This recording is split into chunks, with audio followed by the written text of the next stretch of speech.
Raghava Lawrence దర్శకత్వంలో 'Kanchana 4' movie తెరకెక్కుతున్న విషయం మనకు తెలిసిందే. అయితే 'కాంచనా 4' మూవీ కథ గురించి సోషల్ మీడియాలో రకరకాల వార్తలైతే గుప్పుమంటున్నాయి. 'కాంచనా 4' మూవీ కథ గురించి లేటెస్ట్‌గా ఒక రూమర్ అయితే సోషల్ మీడియాలో ఒక ఊపు ఊపేస్తుంది. 'కాంచనా 4' మూవీ కథ గురించి వస్తున్నటువంటి రూమర్స్ ఏంటో ఈ వీడియోలో డీటెయిల్‌గా తెలుసుకుందాం. రాఘవ లారెన్స్ ఈ కథలో ఒక సామాన్య జీవితం గడుపుతూ దైవభక్తిగా మారి ఇతరులకు సహాయం చేసే వ్యక్తిగా చలామణి అవుతుంటారు.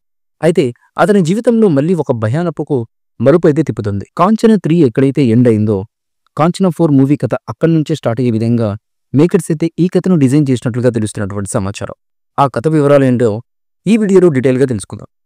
రాఘవ లారెన్స్ ఒక సామాన్య జీవితం గడుపుతూ దైవశక్తికి దైవభక్తిగా మారి ఇతరులకు సహాయం చేసే వ్యక్తిగా మారిపోయి ఉంటారు. అయితే అతని జీవితంలో మళ్ళీ ఒక భయానపు మలుపు అయితే తిప్పుతుంది. ఈసారి అది తాను ఊహించిన స్థాయిలో ఉంటుంది. ఒక పల్లెటూరులో దుర్గాపురం అనే ఒక భయానక భూమి అయితే ఉంటుంది. అక్కడ ఒక గుట్టలో దేవత పూజా స్థలాన్ని నాశనం చేసి వ్యాపారులు ఒక గ్యాంగ్ అక్కడ మాల్ని నిర్మించాలని ప్రయత్నం చేస్తుంటారు. దానికి అడ్డుగా ఒక యువత అయితే ఉంటుంది. ఆమె ఎవరో కాదు, పూజా హెగ్డే పాత్రని తెలుస్తుంది. ఆమెను చంపివేసి ఆ ప్రదేశాన్ని సమాధి చేస్తారు. కాని ఆమెలో ఉన్న ఆత్మ శాంతించదు.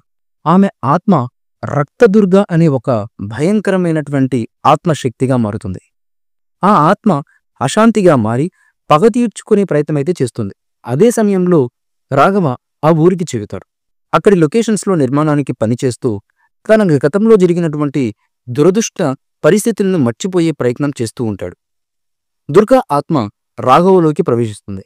రాఘవ మళ్ళీ ఒక భయంకరమైన అవతారంలోకి మారిపోతారు. కానీ ఈసారి ఇది కేవలం బాధను కాదు, దయ్యం యొక్క న్యాయాన్ని కూడా ప్రదర్శించే ఒక పవర్ఫుల్ కథ. ముఖ్యంగా ఈ సినిమాలో Raghava Lawrence dual shades role ఉన్నటువంటి పాత్రను, చాలా సున్నితమైన మనస్తత్వం ఉన్నటువంటి వ్యక్తి, రక్తదుర్గ అనే ఆత్మను మోసే పవర్ఫుల్ క్యారెక్టర్ని డిజైన్ చేసినట్లుగా తెలుస్తుంది. ఇక ఈ సినిమాలో పూజా హెగ్డే చనిపోయే పరిస్థితులు చాలా ఉద్వేగభరితంగా ఉంటాయని, విజువల్ ఎఫెక్ట్స్, రక్తదుర్గ ఆత్మ తరలించే హారర్ సీన్స్ ఒళ్ళు గగ్గుర్పుడ్చే స్థాయిలో మేకర్స్ అయితే డిజైన్ చేసినట్లుగా తెలుస్తుంది. ఇక క్లైమాక్స్ అయితే చాలా డివోషనల్గా, దేవతా రూపంలో రక్తదుర్గ స్వరూపం అస్త్రం ద్వారా న్యాయం కోసం పోరాడే ఒక పవర్ఫుల్ డివోషనల్ వేలో వెళ్లే విధంగా మేకర్స్ అయితే ఈ కథను డిజైన్ చేసినట్లుగా రూమర్స్ అయితే వినిపిస్తున్నాయి. చివరిగా ఈ క్లైమాక్స్ 'కాంచనా 5'కు దారి తీసే విధంగా మేకర్స్ అయితే స్క్రిప్ట్ రెడీ చేసినట్లుగా రూమర్స్ అయితే వినిపిస్తున్నాయి. 'కాంచనా 4' మూవీ కథ గురించి వస్తున్నటువంటి రూమర్స్పై నిజాలు తెలియాలంటే మాత్రం మూవీ మేకర్స్ అఫీషియల్గా ప్రకటించేంత వరకు వెయిట్ చేయాల్సిందే. లేదా ఈ మూవీ రిలీజ్ అయిన తర్వాత ప్రతి ఒక్కళ్ళు మూవీ చూసి ఈ కథ ఏంటి అన్నది తెలుసుకోవాల్సిందే. ఈ మూవీపై మీ అభిప్రాయాన్ని కమెంట్ బుక్లో తెలియచేయండి. ఈ వీడియో మీకు నచ్చితే లైక్ చేయండి, షేర్ చేయండి, కమెంట్ చేయండి. మరిన్ని అప్డేట్స్ కోసం మా ఛానల్ని సబ్స్క్రైబ్ చేయండి.